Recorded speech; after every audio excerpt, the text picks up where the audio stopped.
Tap hérna á móti Þór Akureyri. Hvað hefur að segja eftir þennan leik? Bara hörkuleikur og mér fannst Þór frá Akureyri vera bara aðeins ákveðnir eins og leik og við spiluðum ekkert einhvern hörmulegan leik en við vorum svolítið hikandi í skotunum okkar fannst mér. Hvað ertu svona ósáttast með? Já, að menn sé að hika í staðinn fyrir að láta bara vaða. Það er svona okkar identity að láta bara vaða og núna vorum menn eitthvað að hika og sem að gera það verkum að svona í seinni hálfleik þá voru skotin kannski svona að rúlla upp úr og hérna ég er ekkert óánægð með vörnina þó að hann fengi okkur 90 eitthvað stig sko. Það var bara Þórsvarar hitta mjög vel úr ágætlega erfiðum skotum.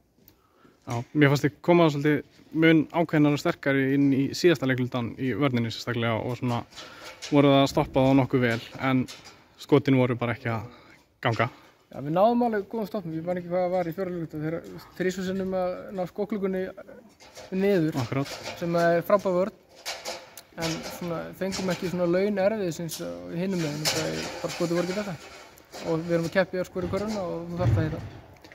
Þeir fengu hérna mjög frábæran stuðning hérna í dag og hérna það heyrðist í raun og veru ekkert nema Þórsarar hérna þar sem báðir stuðningsmenn beggja liða voru bara þar.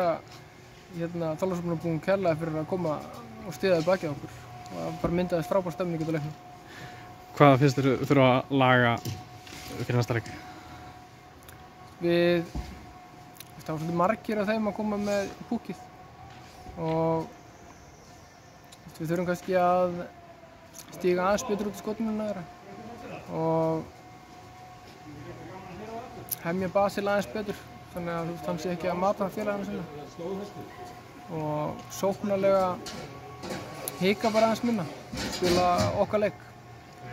Drungi Ílas búinn að vera í banni hjá okkur, hvernig standa málin hans?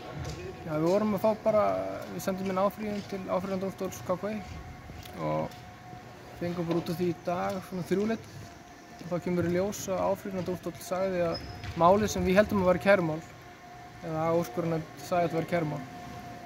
Þetta er í rauninni agamál.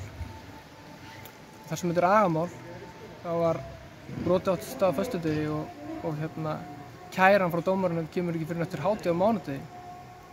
Sem þýðir það að þetta þarf að koma 2 daga eftir að brotið átt stað. Sem þýðir það að úrskurðarnefnd átti að vísa þessu máli frá. Já, ok. Takk fyrir.